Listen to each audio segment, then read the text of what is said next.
Hey guys, before we get into this week's episode of Rolling with T-Bone, I just wanted to take a minute to send a shout out, good prayers, thoughts, and love to Rainy Rider. If you don't know, Rainy was in an accident with his bike here just a few days ago. The bike kind of survived, but Rainy got hurt a little bit. His back got hurt. Pretty extensive damage done to his back as far as I know, but you know, Rainy's a great guy. Him and his wife Diana have always been good to me and have been very respectful to me when I went to Rainy's channel to visit and hang out in his premieres. He supports Rolling with T-Bone and I support Rainy Rider. You know, go give the brother some love. I'll try to tag him in the description here so you can go see, if you haven't subscribed to him, watch some of his content, make sure he's right for you. Same thing I tell you guys with me.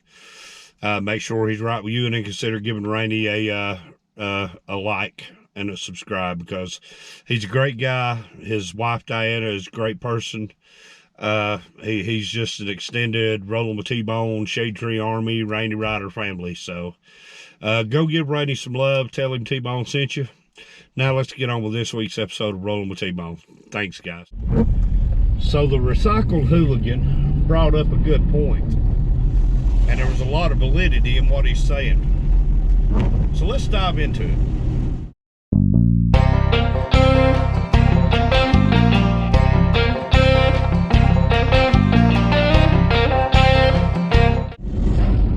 Guys, welcome back to this episode of Rolling with T-Bone, as we are, of course, rolling out the cage.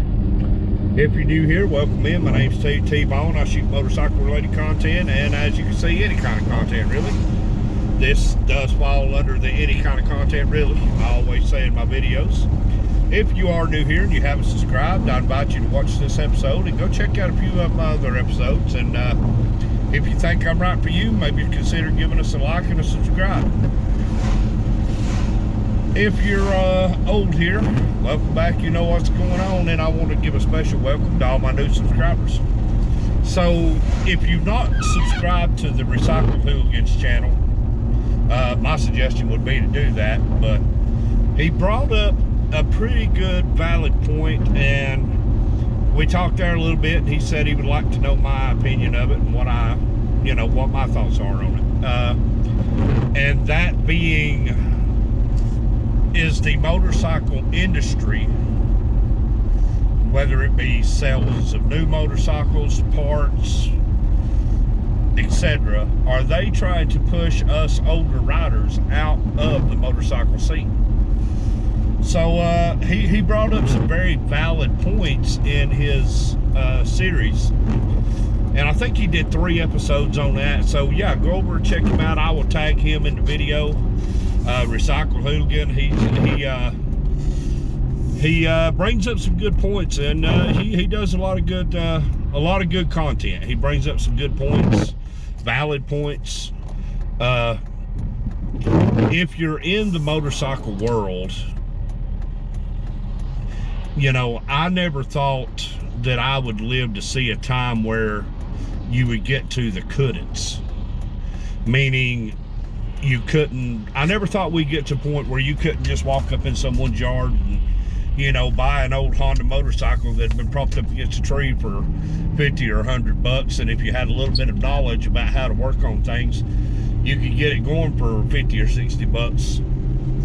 But those days have gone by the wayside. So what the Recycled Hooligan was saying is that the parts that we need to keep motorcycles going have gotten so expensive, and they have. I mean, batteries are expensive, tires are absolutely ridiculous, but it's any kind of part really you need to keep your older motorcycle going. So his question was, are the manufacturers trying to drive older riders out of the market?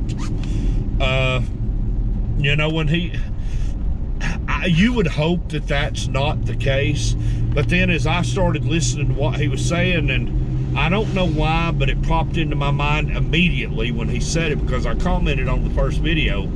I can remember we're not too far removed from the government doing the quote-unquote cash for clunkers deal, where they had drove the price of metal up in junkyards so high that people were taking the old cars that they had and they were just crushing them and making good money off of them to do that.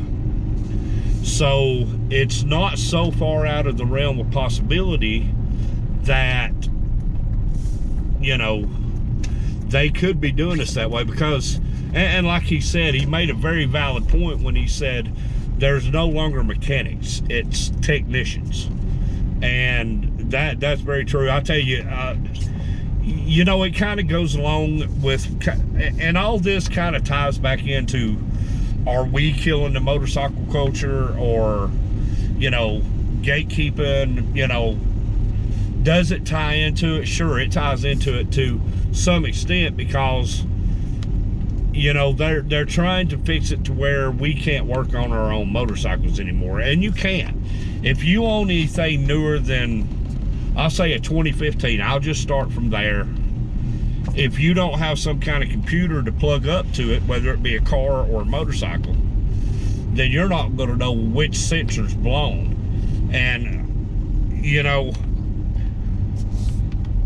I watch Blockhead Moto here on YouTube. If you haven't subscribed to Blockhead, go check him out. But when Slick White Glide, the worker in his shop, Chris, when he hooks a Milwaukee 8 engine up to the dyno to do a dyno sheet on it, man, it's got a group of wires coming back off of it. Look like Frankenstein's being hooked up to be brought to life. I mean, most old motorcycles, shovel heads and older Evos and panheads, especially older bikes, where 3 and 5 wire systems was all you needed to make those bikes move and go and run. But you know, it's just the price of everything going up. And man, when the COVID hit and the government kept sending out all those stimulus checks, you know, the free money, well, those of us who knew and were paying attention knew that there's no such thing as free money. So what they did was then across the board, everything went up. Everything, from the biggest thing to the smallest thing, everything went up. The price went up, and that's called inflation. Everything went up. So where it left us now is, you know, if you're poor and, you know, live from paycheck to paycheck, certainly that's where I fall in. I live from paycheck to paycheck. It's hard to be able to peel off $100, $200, $300 to buy a motorcycle part. It really does. So yeah, I mean, in that line of thinking, absolutely, it could very well be that, you know, they're trying to push. And I kind of hesitate to say that they're trying to push us out of the market completely, but I think what's happened is technology in motorcycles, you know, big wiring harnesses mean computers, sensors, all this stuff in the motorcycles. If it hasn't directly pushed us out of the motorcycle market, it's certainly put things out of our reach. You know, and I will never go, and I can say this with all, people say never say never. I can say this with certainty. I will never be $50,000, $60,000 in debt for a motorcycle. I can say never on that and be sure that and I can be positive in myself that I'm not going to break that. I will never be 50, 60 grand in debt for a motorcycle. That just will never happen for me. And if you can afford to take up the payments for, you know, a bagger or whatever you want, hey, you know, bully for you, bravo. But even if I could, I wouldn't. I've never owned a new car. I've never owned a brand new motorcycle. But, you know, again, and there's where Hooligan was touching on the point. If they do away with all of the used stuff that people like us who live paycheck to paycheck, we get out on the market and we try to find used lower price stuff that we still have a little bit of knowledge in our head about how to keep it running and keep it going. You know, if they push all that stuff out so far that either one, you can't find the parts for it, or two, you can't afford the parts if you find them, then yeah, I mean, that puts a damper on things. And then, you know, like I said, it's not, you know, Hooligan's not out there just reaching into thin air pulling that out. I mean, there's a lot of validation in those thoughts, because if you sit and you watch what's happening, you know, it kind of is scary to see happening. But, you know, of course, big companies like Harley-Davidson, Honda, all of these bikes now are putting all this technology, touch screens, Bluetooth, wireless, GPS, all this stuff's being built, especially into the baggers. You know, they're gearing it toward the new generation of riders. It's almost like it's a system reset, or their default is to push toward a younger rider. And that's the way it's always been. If you think back just in Harley, just Harley alone, the Knucklehead group, when the younger guys came in, they started pushing the Shovelhead, Panhead. They started pushing the Shovelhead. Then another generation, they started pushing the single cam Evos, and then they started pushing the twin cams. Now they're pushing the Milwaukee 8. I mean, you see it happening from generation to generation, that their default is to set it and to do their promoting toward the younger generation. And that's not just in motorcycles and cars, that's in homes, buying a house, anything that the consumer is going to want. Of course, everybody's going to try to get on the latest trend, cell phones, cameras, stuff like that. All of that stuff kind of falls into the category of what is the latest trend. And whatever that latest trend is, that's exactly what they're going to advertise. That is the market that they're going to shoot for, if that makes sense. So if I try to go back and I try to pinpoint a part, you know, pinpoint a moment in time when this stuff, when perhaps we maybe started noticing it happening. Stanley Cup, I'm in the trend. But if I could go back and pinpoint a specific time, I would say that it would probably be the generation gap between Generation X and the millennials. There was a complete disconnect between Generation X and the millennials. I'm not sure what happened, but the millennials they didn't buy like we did. They didn't appreciate the same things we did. The difference between Generation X and the millennials was night and day. There was a night and day difference. Now, and you've heard me say this in some of my other videos, Gen Z, I believe personally, is almost a throwback to Generation X. They're liking these older motorcycles. They like the old Dynas. They like the old Honda choppers, the old Harley choppers, the old CB750s. You know, a couple of channels that I put out here a couple of videos ago, I put out the who to watch, you know, some of my favorite channels that I like to watch. And there's a guy on there called Wrenching Wrecked. He's a younger guy, but he's an old soul. He drives old vehicles, meaning older trucks and older cars, and he only works on older motorcycles, iron heads and stuff like that. Shovel heads. He's old, you know, he's an old soul. He's a younger guy. So I don't think that the disconnect between Generation X and Gen Z is as big as the disconnect between Gen X and the millennials, because I'm watching a lot of the stuff, and y'all heard me say this, like I said in other videos. I feel like there's a kinship between Generation X and Generation Z that I can see a lot of us in this newest generation coming along. who are now driving, who now, are learning to ride motorcycles, who are, they're seeing the interest and the good in the old way of doing things. They enjoy our music. They react better to our music from the 90s and the 80s. They react to our movies from that time, our TV shows. Gen Z is close to Gen X.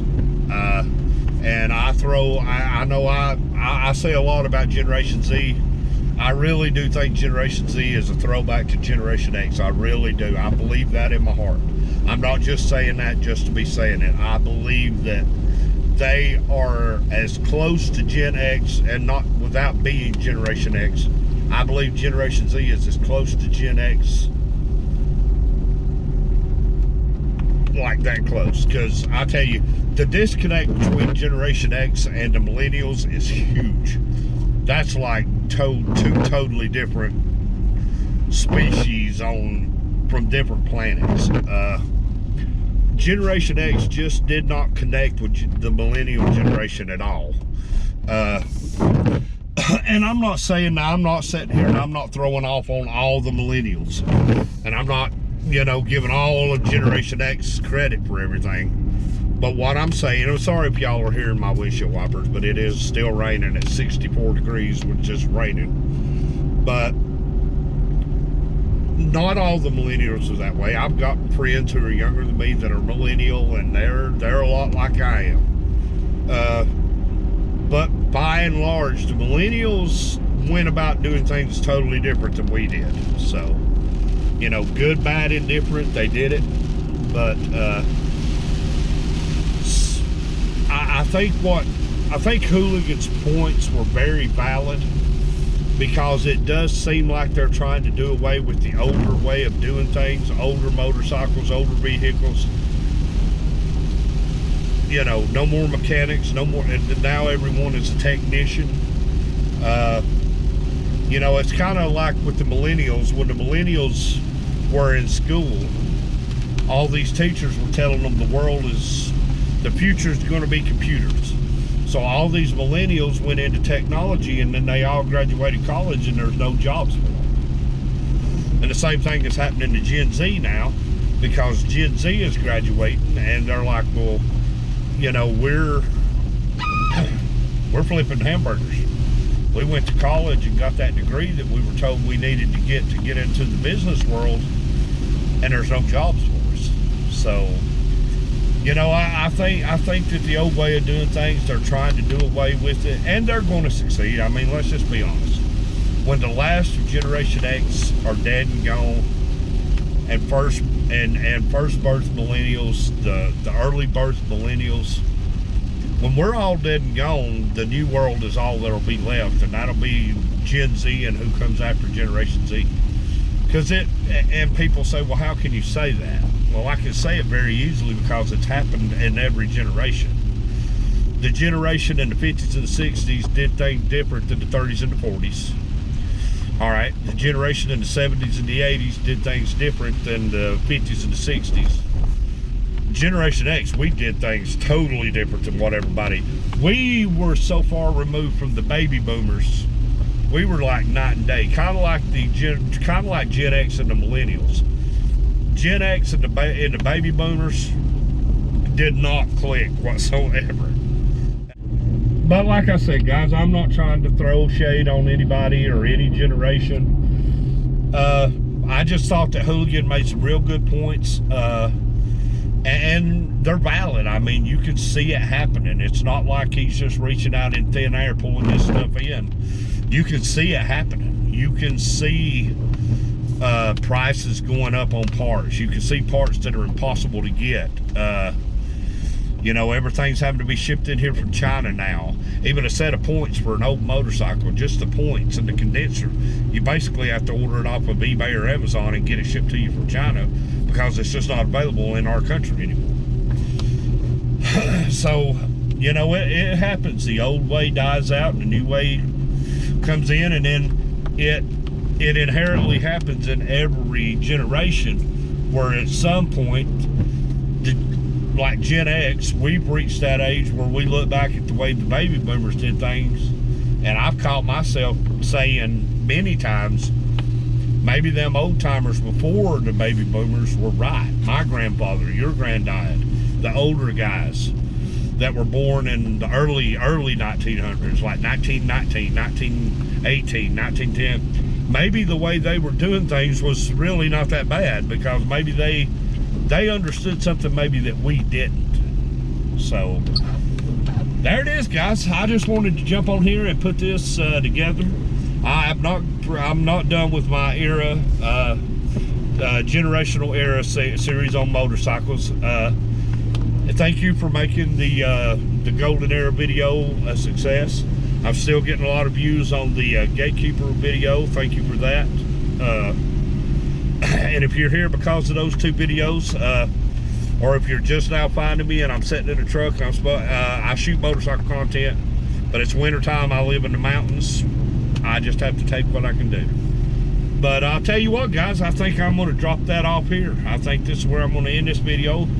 I want to say thank you to Recycle Hooligan for putting the ideal out there and kind of challenging me a little bit to think about it. Kind of, you know, like I said, he's very valid pointed about this stuff. It makes a lot of sense, and he's not wrong. So he wanted to, you know, he said, I would like to hear your opinions on it. So that's what I did. That's what this video is. So remember, also at the beginning of this video, I think I had put out earlier about Rainy Rider and the accident Rainy had. Go show that brother some love. Tell him T-Bone sent you. I'll put Rainy and Recycle Hooligan both in the description. Go say hi to them guys. Give them a subscribe. Check them out. See what they're all about. But guys, till the next time, I'm T-Bone. This has been Rolling with T-Bone. Remember to like, comment, share, subscribe. Hit the little notification bell. And guys, until the next time, take care of yourselves and take care of each other. And hey, thanks for watching.